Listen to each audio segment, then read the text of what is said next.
Hey everyone, welcome back to the video. Today I'm going to do a list of my top 10 players at Masters Bangkok. If you guys enjoy, make sure to leave a like, subscribe, everything like that.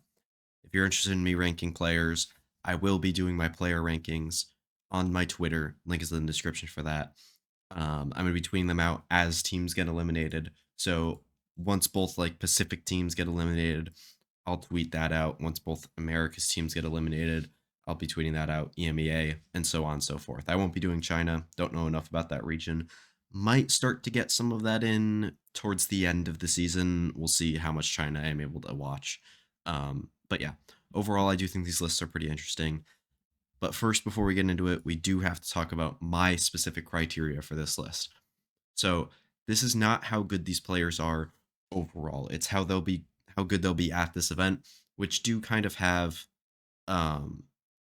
or which are kind of correlated, I guess, in some ways. Um but also it won't be taking into account maybe how they are after the event.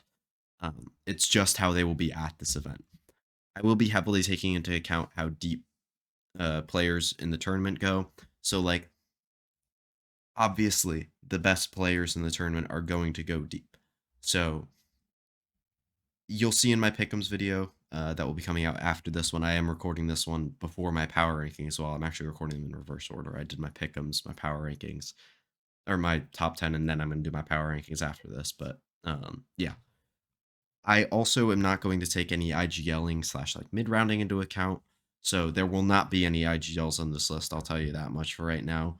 I think there's some guys that maybe could sneak in there just because they're such good individuals, but there aren't any. I'll spoil that at least. And also players like Zelsis, even though he had a really good kickoff and whatnot, and I think he'll be good at this event, I don't think he'll quite be top 10 worthy. But I know he does contribute a lot to the comms and everything like that. Also, players like Bane, that won't be really taken into account for lists like this, for me at least. So at number 10 here, I have Kiko, and I think he was the biggest piece in Liquid's turnaround. Just an incredible mechanical smokes player. He was pretty bad on Duelist last year. I thought he was going to get cut from this team, but once I heard that they were reportedly going to switch him over to a more smokes, more passive role, I did think that there was a good chance that it would work out for him. Now, did I think it would be this good? Absolutely not. But he was the number one statistical player in EMEA, I believe, at least by VLR rating. He was number 4 in ACS, number 1 in KD, uh, like top 4 in ADR, top 3 in KPR. Not quite up there for the assists necessarily. Wait, no, actually, it was pretty good. Never mind. He was I don't know, top 20 for assists. Not I can't speak. Not too bad. Um, but I did think he was really good. My issues with him, the reason why he's not in the top 5 where maybe his stats would show that he would be, is because this is his first international event. I do have some concerns about that with him. And he can go a little crazy in terms of just peaking too much, overheating a little bit. I think this Liquid team overall can do that a little bit, especially when they're losing. But also, I don't think Liquid's going to go too deep. I think they'll probably get eliminated in groups, but I do think he will be a bright spot on this team. Then at number 9 here, I have Jogamo. Got a lot more flexible this season. I mean, maybe not a lot, but got more flexible this season. Added Yoru to his agent pool. He can now play all 4 duelists that are mainly played, being Raze, Yoru, Jet, and Neon. He can play all of them at a high level. His stats don't look particularly great. I think the Yoru could use a little bit more work, but he was the number 1 Raze by ACS in Americas, so take with that what you will. I do think he's still one of the elite duelists in the game. He's had a lot of international success as well in the past with EG, multiple tournaments going very deep, and he is the duelist for a top-ranked team, which will always get you placed pretty highly on these lists. I mean, unless you're G2 going into champs with IC or something like that. But yeah, just an elite player on an elite team has to be on this list. Next up at number 8, I have Freeing, who was incredible. I think he was pretty easily the best rookie out of any region. At least maybe outside of China, maybe there was somebody that was incredible as a rookie that I just don't know or forgot about there. But yeah, he was one of the best or one of the best players in Pacific.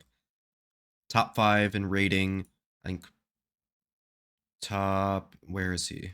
Like top 10 in ACS while playing full time Teo. And I do think he was the best Teo in the world, as it says here. And it does just feel like when he's playing, maybe this is like a DRX coaching staff thing, like an Annie Strat or Mako thing, but it just feels like he specifically has an incredible read on what the other team is doing. There's one play, I forget who was against. I think it was against Gen G, where he just like walked through their own Viper wall and killed two people on B long because they both had util out on their exec. I mean, that seems like specifically a coaching staff thing. But overall, I just think he's a knower. If you get what I mean there, like he just knows everything the other team's going to do. Is really good at predicting that. Don't know how he is in terms of comms in the server and everything like that.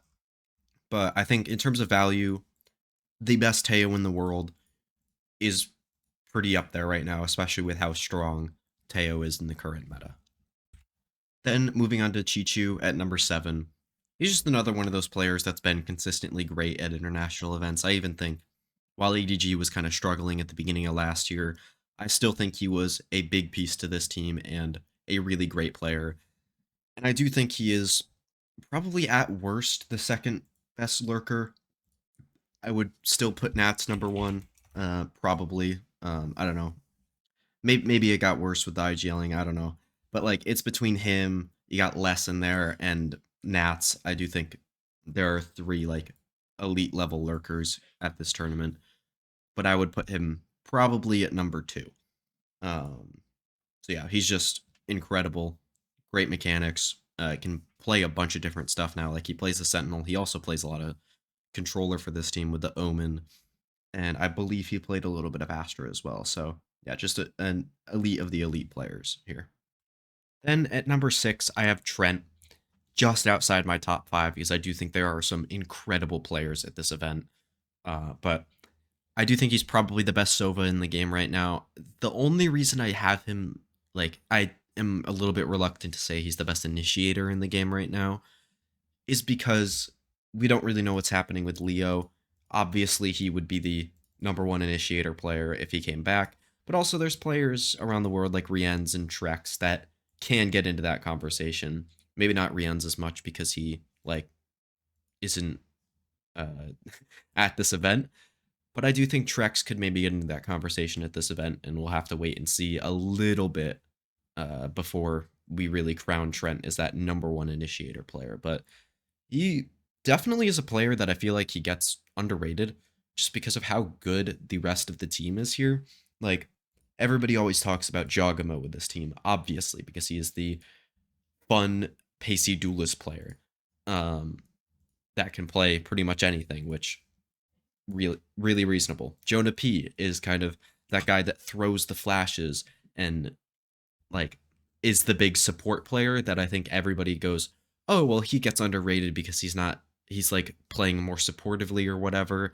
And he's still a really good individual, Jonah is obviously, and but you can kind of see the impact of like throwing a stun, throwing a flash or whatever. Less so than maybe what Trent's doing exactly. Which I even think he's a better fragger than, I mean, maybe anyone on this team outside of Leaf, who is also incredible. Then you have Valen, who's IGLing and fragging to a really high level. So sometimes it's hard to see maybe Trent's like full wider scope impact on this team, but I do think he's incredible. I do think most people know he's incredible. Just maybe they wouldn't rate him as maybe a top 2 player on the team like I have here. Then we have Les, who I've had in the top 5 of pretty much every international event he's gone to while this YouTube channel has existed. I think he's one of the GOATs of the game, probably the best Sentinel player of all time. You have some other players that can kind of get in there. But I don't know, man. I just think his mechanics are better than every other Sentinel player.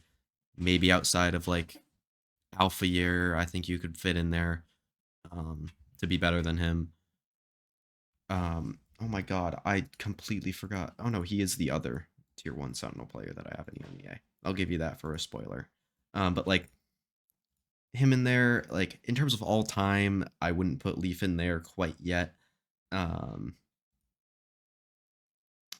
like Meteor maybe you could put in there, but I wouldn't personally. I do think Les and Alfia are definitely better. Nats maybe could get in there, depending on how good Liquid does.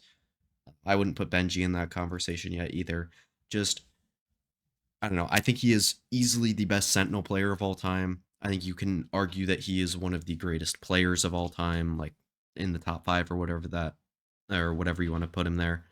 Um, he's just incredible. Everybody knows who Les is and how. I mean, some people might not know how good he is, but he just is like that guy. Like he's added some more smokes into his agent pool as well. He's played a little bit of Astra this year. I think he played a little bit of Omen last year after having kind of a down year. But yeah, he's just really good. And then he did have the highest clutch percentage out of any player in any international league. Maybe outside of China, there was no stats on VLR for that, so I couldn't really see that. But overall, just an incredible player, and I think most people that are watching this video should know that. Then at number 4, we have Leaf, who, in my opinion, has been the biggest benefactor of this new meta. I do think he is incredible at both the chamber and the Vise from what we've seen. Um, I don't know. He's just unbelievable mechanically. He was really great last year on Sentinel. And even though I did think he was, I mean, with less leaving Americas, I did think he was the best Sentinel in Americas by far. I think he got even better than what I was expecting. Um, yeah, his chambers looked incredible. I think everybody knows that. But like his other agents as well. He was playing really well on the Viper on Lotus, and the Vise has looked great when he's ran it as well.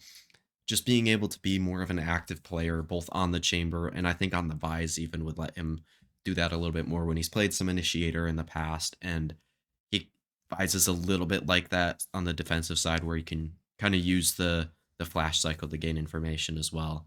So I don't know. He's an incredible opper that played Duelist before, obviously. Obviously, he's going to be a great chamber. He did play chamber back in the day, and he was not as good at it.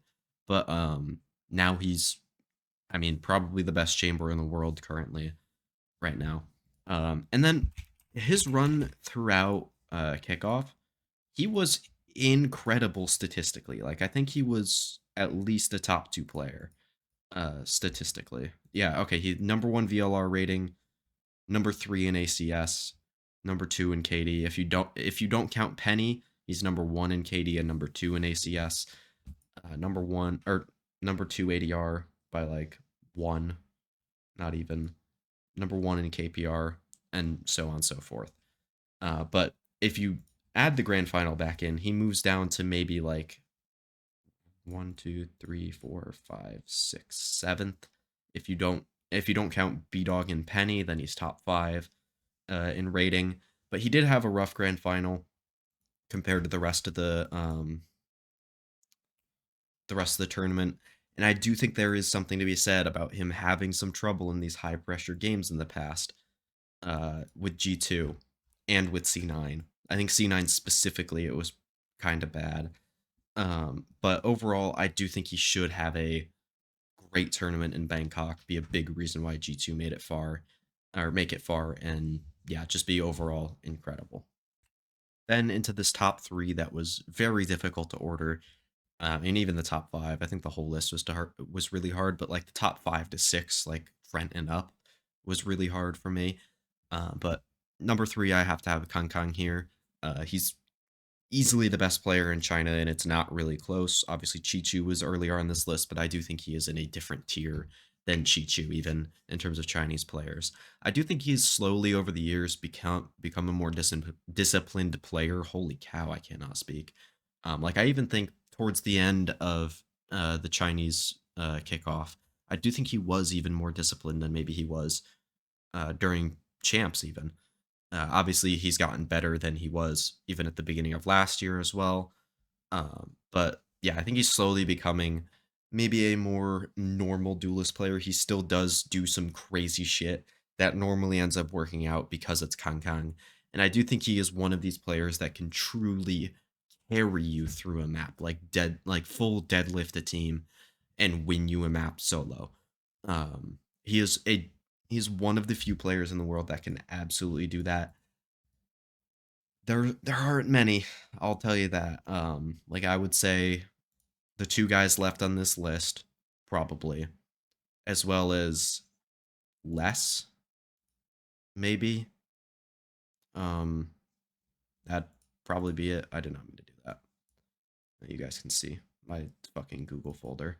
Um, yeah, and maybe Leaf at this point. I'm not sure. I mean, Alfier as well could probably be in there. Um, Forsaken maybe, Texture maybe.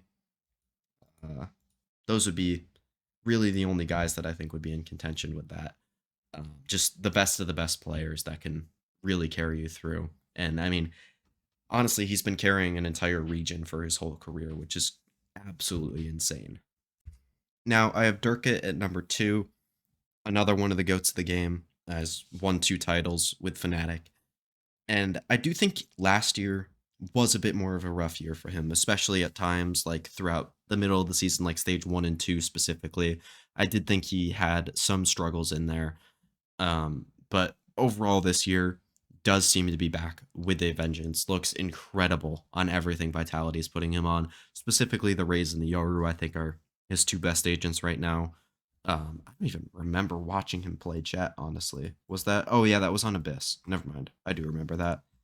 Um, yeah, honestly, just one of the best players of all time on Vitality. Again, similar to the Jogamo thing, being a duelist on a team that I think is going to go deep is going to get you rated high on this list, specifically if you are the main piece on that team, like Durka is for Vitality. Everybody knows how good Durka is. He's been performing at a super high level for a long time. I don't think I need to explain really why I have him this high. Other than that, I think Vitality is going to go really deep, and that ends up putting him high on this list. So yeah, just an elite of the elite player, kind of as I said about Kang Kang. And I do think, actually, for what it's worth, I do think Kang Kang is a better player than Durka, but I do think Vitality will go deeper than EDG. So therefore, I had Durka just slightly higher than Kang Kang.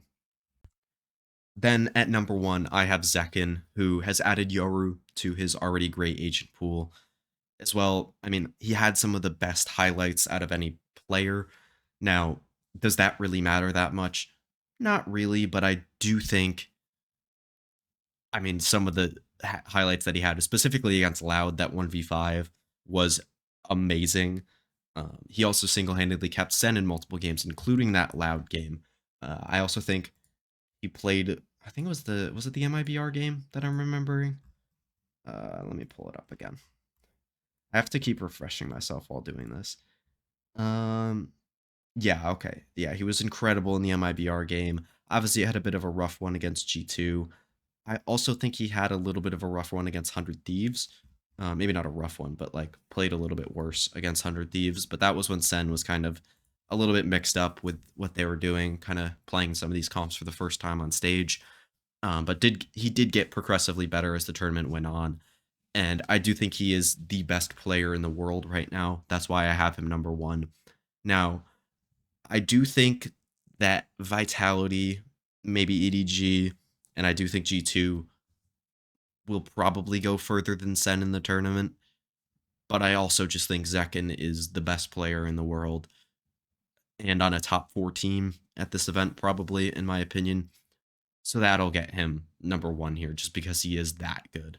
And I do think he is better than um, Durka and Kang Kang and Jogamo right now, as well as, I mean, any duelist that you can name, I think he is better than that player. So, I mean, yeah, he's just incredible. So, if you guys enjoyed, make sure to leave a like, subscribe, everything like that. I'll go back through. How do I go back without? Yes, okay. because my left arrow key is my stop and start recording button, but I needed to press it to go back, but I figured it out. So yeah, number 10 I had Kiko, number 9 I had Jogamo, number 8 I had Freeing, number 7 I had Chichu, number 6 I had Trent, number 7 I had Les, number 4 Leaf, 3 Kang, 2 Durka, 1 Zekin. So yeah, let me know what you think of the list in the comments below. Let me know what you guys would put as your list. And yeah, I'll see you guys in the next one. Peace.